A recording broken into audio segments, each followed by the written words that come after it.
ओम अज्ञानतिमिरान्धस्य ज्ञानाञ्जनशलाकया चक्षुरुन्मिलितमेन तस्मै श्रीगुरुवे नमः। श्रीचैतन्यमनोभीष्टं स्थापितं येन भूतले स्वयं रूपकदा मह्यं ददाति स्वपदान्तिकं। वन्देऽहं श्रीगुरुं श्रीयुतपदकमलं श्रीगुरून् वैष्णवाचं श्रीरूपं साग्रजातं सगण रघुनाथान्वितं तं सजीवं साद्वैतं सावधूतं परिजनसहितं कृष्णचैतन्यदेवं श्रीराधाकृष्णपादान् सगण ललिता श्रीविशाखान्विताश्च नित्यानंदम नमस्तुभ्यं प्रेमानंद प्रदायते कलवकलमस्य नाशाय जानवे नमः। नमो महावदन्याय कृष्ण प्रेम प्रदायते कृष्णाय कृष्ण चैतन्य नामिने गौरभ्य नमः।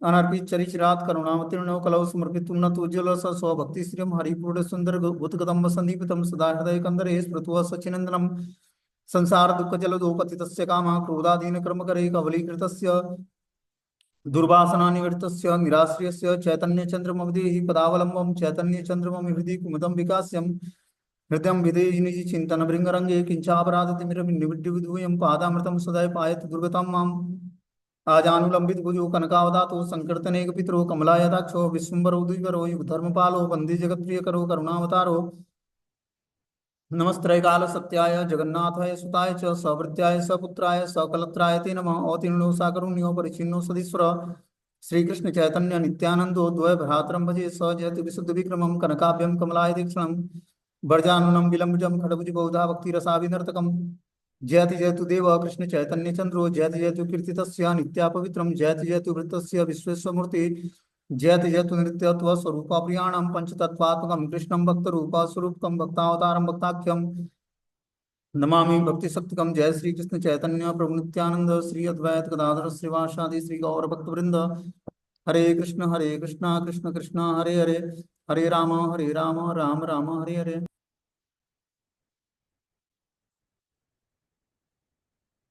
इसमें आप लोग आज हम लोग को जो है चैतन्य श्रीमद चैतन्य भागवत का आदि खंड त्रयोदश अध्याय और श्लोक संख्या 36 नंबर पढ़ना है।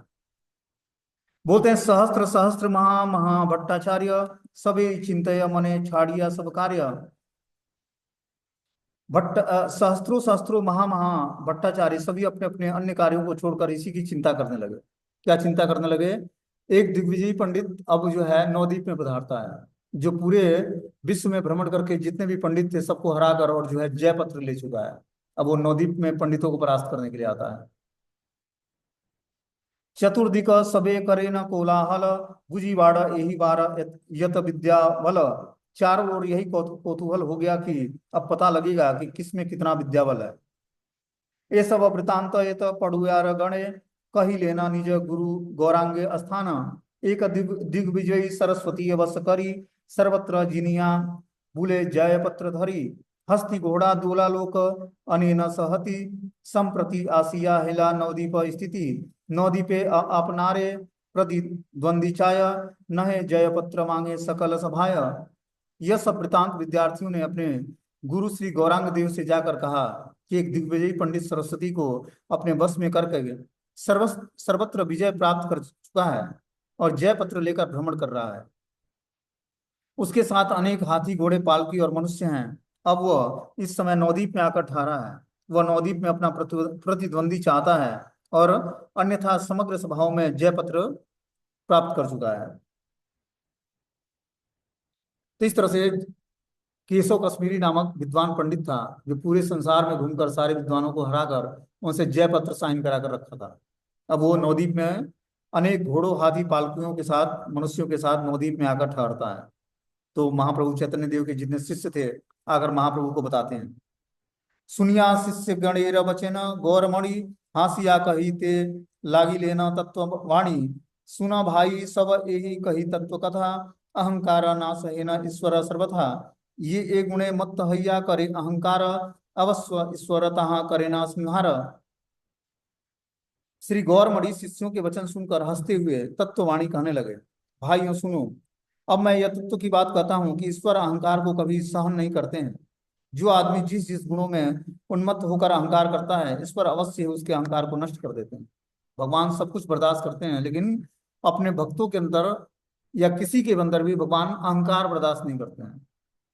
नवद्वीपवासी पराजित शंकाकारी पंडित शिष्यों से दिग्विजय पंडित की हुंकार श्रवण करके श्री गौर सुंदर ने तत्व अर्थात सत्य या स्वरूप विचार द्वारा उनको यह कहकर आश्वासन प्रदान किया कि मायाधीश ईश्वर मायावश कर्तृत्वाभिमान से ग्रस्त अहंकारी जन को, समस्त अहंकार और गर्वित जन के समस्त गर्व को सर्वोत भावन विनाश करके और उसके गर्भ पोषण में कभी किसी प्रकार की सहायता नहीं करते। जो भगवान है, उनको क्या बताया दिग्विजय पंडित को, उसको हुंकार श्रवण करके, किसके, पंडित के शिष्यों को, गौरांग महाप्रभु के शिष्यों के हुंकार से दिग्विजय पंडित को हुंकार सुनाई दिया, और गौर सुंदर के तत्व को जानकर और सत्य स्वरूप पर विचार करके वो आश्वस्त हो गया। अब बता रहे हैं कि वो कर्तृत्वाभिमान से ग्रस्त होकर अहंकारी जन के समस्त अहंकार और गर्वित जन को भगवान क्या करते हैं, तुरंत विनाश कर देते हैं। तो इसी में से गर्भ को पाले हुए केशव कश्मीरी दिग्विजय पंडित महाप्रभु से शास्त्रार्थ करने के लिए आता है। बोलते हैं फलवंत वृक्ष आर गुणवंत जन, नम्रता से तहारा स्वभाव अनुक्षण। फल वाले वृक्ष और गुण वाले मनुष्य को सदा नम्र स्वभाव होता है। जिस पर वृक्ष पर फल लग जाता है तो ऑटोमेटिक वो झुक जाता है, और जिसके अंदर दिव्य गुण आ जाते हैं वो व्यक्ति नम्र हो जाता है। ठीक है ना। इसीलिए हमारे अंदर धीरे धीरे दिव्यता का गुण आएगा तो हम लोग नम्र हो जाएंगे, और जब अहंकार होता है तो व्यक्ति खुला होता है। लेकिन जब नम्रता आती है तो क्या होता है, सबको अपने स्वामी के रूप में समझता है और अपने को दास मानता है और सबको प्रणाम करता है। इस तरह से वो सबको रिस्पेक्ट देकर और बहुत ही बड़े पोजीशन पर चला जाता है। भगवान उसको तुरंत स्वीकार कर लेते हैं। जब भगवान स्वीकार कर लेते हैं तो उसके अंदर दिव्य गुण आता है। पहला गुण क्या है, विनम्रता, नम्र बन जाता है वो। एक बहुत सुंदर श्लोक हमने पढ़ा था 8वीं क्लास में, वो इसी श्लोक पर, इसी प्यार पर आधारित है कि जिस वृक्ष में फल लग जाते हैं वो झुक जाता है। अब वो ध्यान नहीं आ रहा मुझे, तो वो बता रहे हैं कि फल वाले वृक्ष और गुण वाले मनुष्य का सदा नम्र स्वभाव होता है। वृक्ष जैसे फल भार से अवनत होते हैं, उसी प्रकार सत्व गुण विशिष्ट व्यक्ति सद्गुण विशिष्ट होकर नम्र स्वभाव का परिचय प्रदान करता है। जिस तरह फल से लदा हुआ वृक्ष ऑटोमेटिक झुक जाता है, उसी के अंदर जिस तरह जिसके अंदर दिव्य गुण आ जाते हैं, सद्गुण विशिष्ट हो जाता है, उसका स्वभाव ऑटोमेटिक ही नम्र बन जाता है। बोलते हैं श्री गौर सुंदर ने लोगों के मंगल के लिए इस प्रकार की का प्रचार किया है कि तृणादपि सुनिचेन स्वभाव संपन्न व्यक्ति की ही हरि नाम ग्रहण करने में, भगवत सेवा में नित्य योग्यता प्राप्त करता है। भगवत स्वभाव के अणु अंश रूप में ही जीव का अधिष्ठान है। गीता में जीव परा प्रकृति शब्द से कथित हुआ है। श्री गौर सुंदर ने जगत गुरु आचार्य की लीला का प्रदर्शन करके प्रकृति सद्गुणवान जीव का स्वभाव वर्णन करते हुए यथार्थ विनय का आदर्श प्रस्तुत किया है। तो जिसके अंदर ये तृणादपि सुनिचे ना स्वभाव जब व्यक्ति के अंदर डेवलप हो जाता है, तभी वो निरंतर भगवान का नाम जप करने में, भगवत सेवा में उसकी तल्लीनता होती है। उस तरह से नहीं होगी। जब तक व्यक्ति के अंदर अहंकार होगा तब तक वो भगवत नाम का जप नहीं कर सकता। इसीलिए अहंकार को छोड़ना पड़ेगा और क्या करना पड़ेगा, भगवान का आश्रय लेना पड़ेगा, भगवान और गुरु से प्रेयर करने पड़ेंगे। तब जाकर हम वैष्णव से प्रेयर करना पड़ेगा, तभी हम जाकर जो है धीरे धीरे जो है भगवत नाम के जप करने के योग्य हो पाएंगे। ये योग्यता तभी आएगी जब हमारे अंदर विनम्रता आएगी।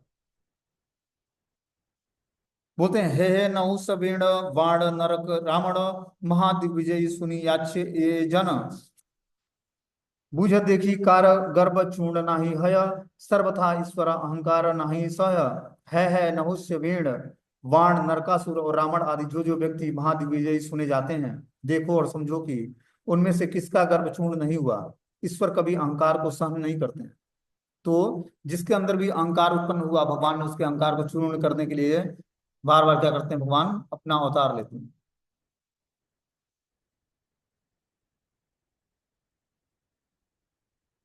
इसमें बता रहे कि जो है नहुष्य वेण बाण नरकासुर। वेण राजा को मारने के लिए भगवान जो है कौन प्रकट हुए, पृथु महाराज, और नरकासुर का भगवान ने वध किया, और रावण का वध भगवान श्री राम ने किया। तो इस तरह से जब भी जिसके अंदर भी गर्व हुआ उसको चूर्ण करने के लिए भगवान क्या करते हैं, भगवान अहंकार को सहन नहीं करते, और अहंकार को चूर्ण करने के लिए भगवान क्या करते हैं, कुछ ना कुछ लीलाएं संपन्न करते हैं। आगे बता रहे हैं कि एते के तहारा यत विद्या अहंकार, देखी वे यथाई सब हई वे संहार। इसलिए तुम देखना कि उस दिग्विजय का जितना विद्या अहंकार है वो सब यहाँ पर नष्ट हो जाएगा। ये तो बलि हासी प्रभु शिष्य गण संगे, संध्या काले गंगा तीरे आय लेना रंगे। इतना कहकर प्रभु हंसकर संध्या के समय शिष्यों के साथ आनंद पूर्वक गंगा तट पर पहुंचे। अब महाप्रभु चैतन्य देव संध्या संध्या टाइम शिष्यों के साथ आनंद पूर्वक गंगा तट पर जाते हैं। गंगा जल स्पर्श करी गंगा नमस्कार, बसी लेना शिष्य संगे गौरांग श्रीहरि। वहां गंगा को नमस्कार व गंगा जल का स्पर्श करके शिष्यों के साथ गौरांग श्रीहरि तट पर बैठ जाए। महाप्रभु क्या किए, गंगा जी को नमस्कार करके गंगा जल का स्पर्श करके आचमन करके शिष्यों के साथ गौर हरि उसी तट पर बैठ जाते हैं। अनेक मंडली हई सर्व शिष्य गण, बसी लेना चतुर्दिक परम शोभन। सभी शिष्यों के द्वारा अनेक मंडलियों में चारों ओर से घेर कर बैठे हुए प्रभु परम शोभा को प्राप्त हो रहे थे। धर्म कथा शास्त्र कथा अशेष कौतुक, गंगा तीरे बसिया आछेना प्रभु सुख। अशेष कौतुकपूर्ण धर्म कथा तथा शास्त्र कथा वार्तालाप करते हुए प्रभु अति सुख पूर्वक गंगा तट पर बैठे हुए थे।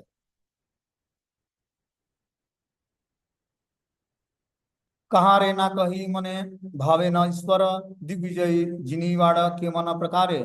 ईश्वर श्री गौर सुनचंद्र किसी को भी कुछ न कहकर अपने मन में विचार करने लगे कि मैं दिग्विजय को किस प्रकार से जीतूंगा। ए विप्रेर सही याचे महाअहंकार, जगते मोहार प्रतिद्वंदी नहीं आर। इस विप्र को बड़ा भारी अहंकार हो गया है कि संसार में मेरा प्रतिद्वंदी और कोई नहीं। सभा मध्य जय यदि करिए इहार, मृत्यु तुल्य हई बेक संसार भीतर। विप्रेर लाघव करी बेक सर्वलोके, लूटिबे सर्वस्व विप्र मरिबेक शोके। यदि इसको सभा के बीच में जय किया जाए तो यह संसार में मृत्यु तुल्य हो जाएगा और सब इस विप्र का अनादर करेंगे और इसका सर्वस्व लूट लेंगे, जिसके कारण यह शोक से मर जाएगा। इस तरह से महाप्रभु सोचने लगे कि और जिस विप्र का भरे समाज में जय जयकार किया जाए तो इस संसार में मृत्यु तुल्य हो जाएगा। जिसके अंदर अहंकार उत्पन्न होता है तो गुरु क्या करते हैं, उसका उसका गुणगान करना शुरू करते हैं उसके सामने। तो ये गुणगान गुरु के द्वारा उस शिष्य के सामने मृत्यु तुल्य कष्ट है। जब गुरु सामने उसके गुणगान करें तो इसका मतलब है कि गुरु आपसे अप्रसन्न है। और आपके न रहने पर गुरु आपका गुणगान करते हैं भक्तों के संग में या अपने से वरिष्ठ भक्तों के संग में, तो वो चीजें पचने योग्य है। लेकिन आपके सामने आपका गुरु गुणगान कर रहे हैं, इसका मतलब जो है कहीं न कहीं कुछ दिक्कत है। वही भगवान बता रहे हैं कि यहाँ इस संसार में ये मृत्यु तुल्य हो जाएगा और सब इस विप्र को का अनादर करेंगे और इसका सर्वस्व लूट लेंगे, जिसके कारण ये शोक से मर जाएगा। बोलते हैं दिग्विजयी को पराजय प्राप्त होने पर जो क्लेश होगा उसके बारे में जगत के शिष्टाचार और मानव धर्म के सर्वोत्तम आदर्श प्रदर्शक प्रभु चैतन्य देव चिंता करने लगे। उन्होंने विचार किया कि यदि वे बहुत से लोगों के सामने इस आत्म संभावित दिग्विजयी को पराजित करें तब उसके हृदय में अत्यंत कष्ट होगा। फिर पराजित होने पर भी उसकी रक्षा नहीं, वह लांछित तो होगा ही, साथ ही सब मिलकर उसके अर्थ हाथी घोड़े आदि सब वस्तुओं को बलपूर्वक अधिकार कर लेंगे। इससे उस ब्राह्मण को बड़ा ही शोक होगा। इन सब विषयों के प्रति दृष्टि और लक्ष्य रखकर ही मुझको निर्जन में दिग्विजय का पराजय साधन करना होगा। इस तरह से महाप्रभु उस दिग्विजय पंडित के अहंकार को नष्ट करने के लिए सोचने लगते हैं और सोचते हैं कि मैं सभा के मध्य में इसको हराकर और जो है इसको पराजित करूंगा और फिर इसके जो है लोगों से हाथी घोड़े अर्थ जो है जो ये अपने साथ लेकर आया है उसको बलपूर्वक अधिकार में कर लेंगे हम लोग। इससे उस ब्राह्मण को बहुत ही सुख होगा और इस ऐसा करने पर वे अपने को पराजित अनुभव करेगा और उसका अहंकार नष्ट हो जाएगा। दुख ना पाई वे विप्र गर्व है वे क्षय, बिरले से परिवाड़ा दिग्विजय जय। वह विप्र दुख भी न पावे, उसका गर्भ भी नष्ट न हो, इसलिए मैं दिग्विजय को एकांत में जय करूंगा। यही मत ईश्वर चिंतित से क्षण, दिग्विजयी निशाय आइला से स्थान। ईश्वर श्री गौरचंद्र इस प्रकार चिंता कर ही रहे थे कि उसी क्षण रात्रि की आगम बेला में दिग्विजयी वहां आ पहुंचा। परम निर्मल निशा पूर्व चंद्रवती, किबा शोभा हैया आछेन भागीरथी। परम निर्मल पूर्णिमा की पूर्ण चंद्रवती रात्रि थी और गंगा की भी क्या अद्भुत शोभा हो रही थी। तो उस दिन पूर्णिमा का चंद्र खुला हुआ था और गंगा की शोभा भी अद्भुत थी। शिष्य संगे गंगा तीरे आछेन ईश्वर, अनंत ब्रह्मांडे रूप सर्व मनोहर, हस्य युक्त श्रीचंद्र वदन अनुक्षण, निरंतर दिव्य दृष्टि दुई श्री नयन, मुक्ताजिनी श्री दसन अरुण अधर, दयामय सुकोमल सर्व कलेवर, श्री मस्तके सुबलित चाचर श्रीकेश, सिंह ग्रीव गज स्कंद विलक्षण वेश, सुप्रकांड श्री विग्रह सुंदर हृदय, यत्र सूत्र रूपे श्री विग्रह सुंदर हृदय, यज्ञ सूत्र रूपे ताहि अनंत विजय, श्री ललाटे ऊर्ध सुतिलक मनोहर, आजानु लंबित दुई श्री भुज सुंदर। श्री गौर चंद्र शिष्यों के साथ गंगा तट पर विराजमान हैं। उनका रूप अनंत ब्रह्मांड में सबसे मन को हरने वाला है। उनका श्री चंद्रमुख अनुक्षण हास्य युक्त तथा दोनों श्री नेत्रों में निरंतर दिव्य दृष्टि सुप्रकाशित हो रही है। श्री दसन 10 मुक्ताओं को जय कर रहे हैं। अधर अरुण है और श्री अंग दयामय तथा अति कोमल है। श्री मस्तक पर सुंदर घुघराले काले के सुशोभित हैं। सिंह की सी ग्रीवा है, हाथी के से युगल स्कंध हैं, बेश अलौकिक शोभा पा रहे हैं। उनका सुप्रकांड सुगठित विग्रह सुंदर वक्ष है, जहां पर यज्ञोपवीत रूप में श्री अनंत विराजमान रहते हैं। श्री ललाट पर मनोहर ऊर्ध्व कुंड तिलक और घुटनों तक लंबे सुंदर श्री भुजा युगल है, मतलब दोनों हाथ घुटने तक लंबा है। इतना सुंदर उनका स्वरूप है। बोलते हैं कि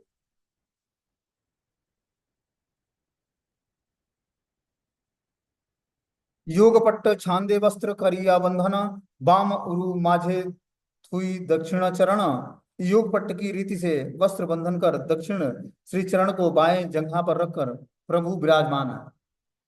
तो इस तरह से महाप्रभु बैठे हुए हैं योगपट्ट की रीति में, योगपट्ट की मुद्रा में वस्त्र बंधन करके दक्षिण चरण को बाएं जंघे पर रखे हुए, और इस तरह से प्रभु जो है गंगा तट पर विराजमान है बैठे हुए।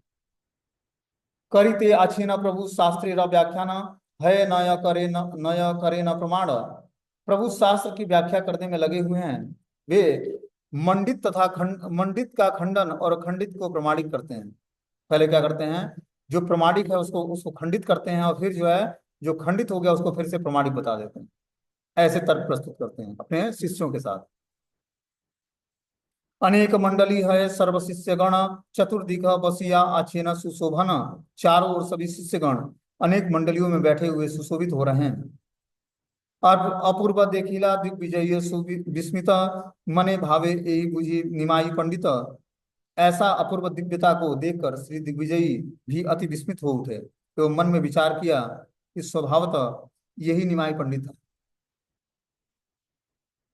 अलक्षिते से ही स्थान था कि दिग्विजयी प्रभुर सौंदर्य चाहे एक दृष्टि है। दिग्विजयी अलक्षित रूप से उसी स्थान पर स्थिर होकर टकटकी लगाकर प्रभु के सौंदर्य को देख रहा था। उसने ऐसा सुंदर पुरुष आज तक देखा नहीं था। पूरे विश्व का भ्रमण किया था और बहुत सारे लोगों को हराया भी था, विद्वानों को, लेकिन ऐसा सुंदर पुरुष नहीं देखा था उसने। उसको लगा कि यही निमाई पंडित है। शिष्य स्थाने जिज्ञासीला की नाम हयाना। शिष्य बोले निमाई पंडित ख्याति याना। उन्होंने शिष्यों से पूछा कि इनका नाम क्या है। शिष्यों ने कहा कि यह निमाई पंडित के नाम से विख्यात है। तबे गंगा नमस्कारी से विप्रवर, आई लेना ईश्वर सभार भीतर। तब विप्रवर गंगा को नमस्कार करके ईश्वर की सभा में आ गए। ताने देखी प्रभु किछु ईसत हासिया, बसी तेल बलीला अति आदर करिया। प्रभु ने मंद मुस्कुराते हुए उनकी ओर देखा और अति आदर पूर्वक बैठने को कहा। अब जब प्रभु ने देखा कि जो है शास्त्रार्थ करने के लिए दिग्विजय पंडित आ गया है, तो उनको आदर पूर्वक बैठने के लिए स्थान देते हैं महाप्रभु।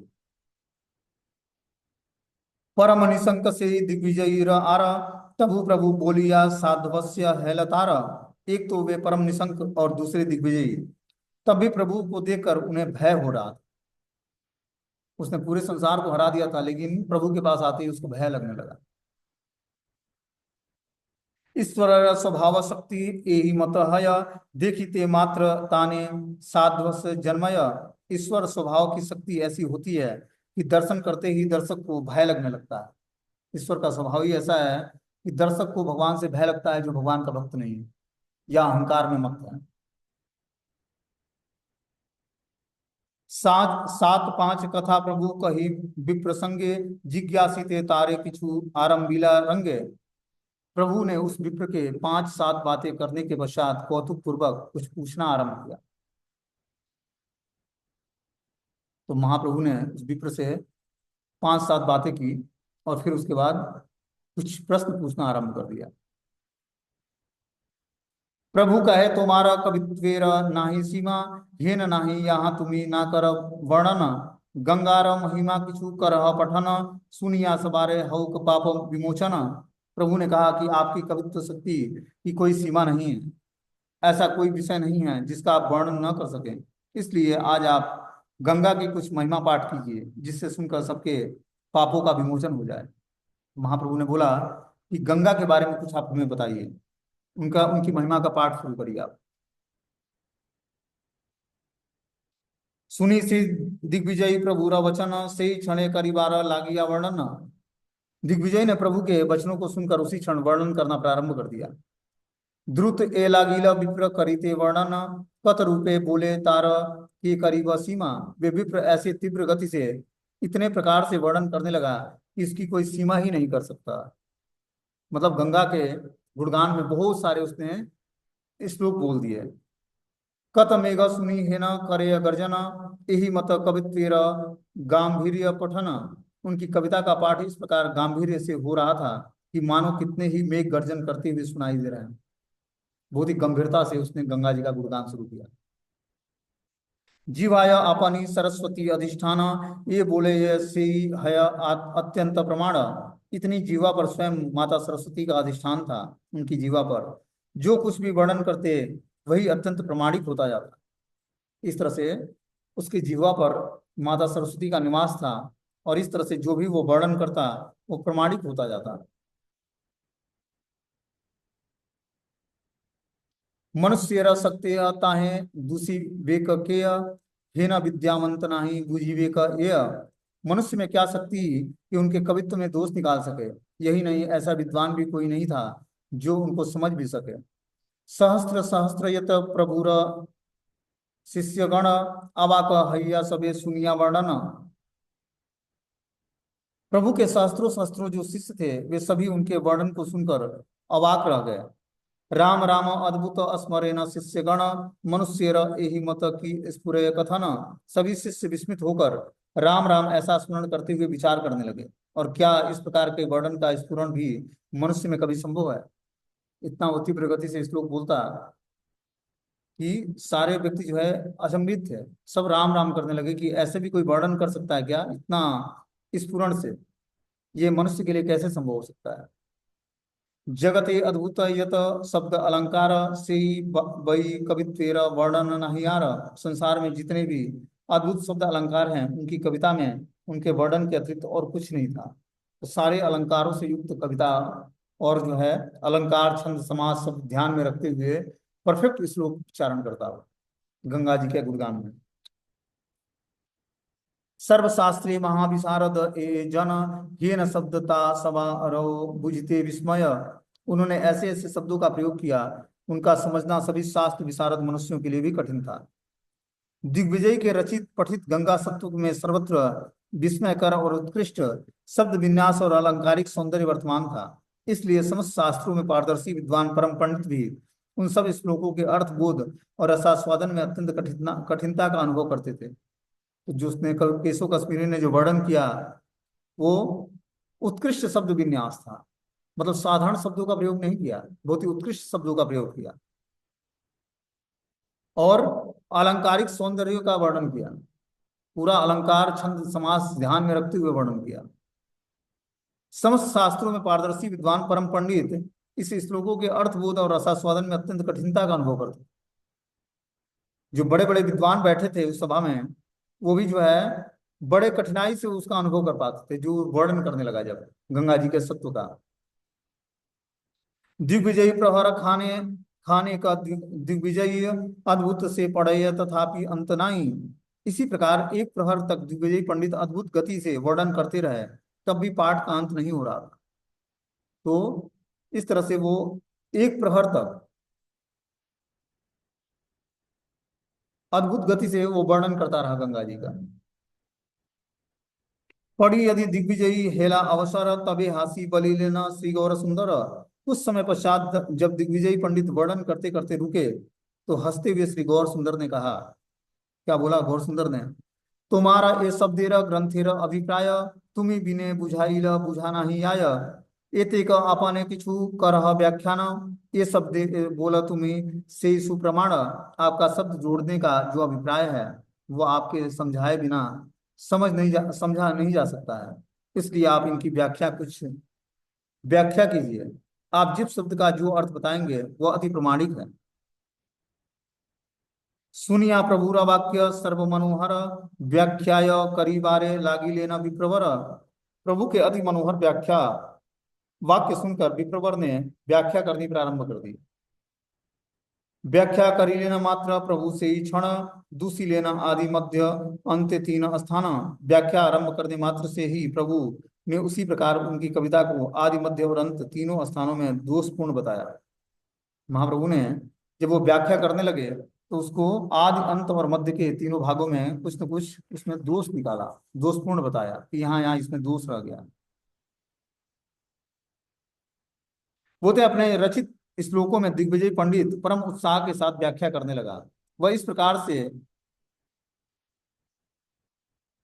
व्याख्या करता रहा। प्रभु बोले, ए सकल शब्द अलंकार शास्त्र मते शुद्ध है ते विस्म अपार। तुम्ही वा दियाक्ष कौन अभिप्राय करी, बोले देखी कही लेना गौरांग श्रीहरि। प्रभु ने कहा, इन सब शब्द अलंकारों को शास्त्र के अनुसार शुद्ध करना बड़ा कठिन है। आपने इनको किस अभिप्राय से जोड़ा है उसे कहिए, हम सुनना चाहते हैं। दिग्विजय द्वारा अपने रचित श्लोक की व्याख्या आरंभ करने पर प्रभु ने उसी रचित श्लोक के आदि मध्य और अंत में सर्वत्र ही अलंकारिक दोष प्रदर्शन किया, क्योंकि निमाय पंडित भी संस्कृत के प्रकांड विद्वान थे। रचना में जो शब्द विन्यास कौशल और अलंकारिक शुद्धि आवश्यक है वह दिग्विजय के श्लोक में दृष्ट नहीं हो रहा था। इस तरह से महाप्रभु ने उसको फिर उसमें दोष निकाले।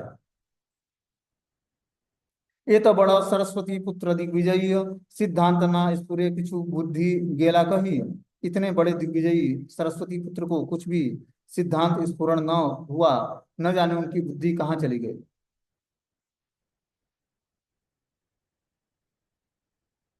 महाप्रभु के सामने आकर दिग्विजय की विचार शक्ति लुप्त या नष्ट हो गई। सात पांच बोले विप्र प्रबोधिते नारे, यही बोले ताई दोषे गौरांग सुंदरे।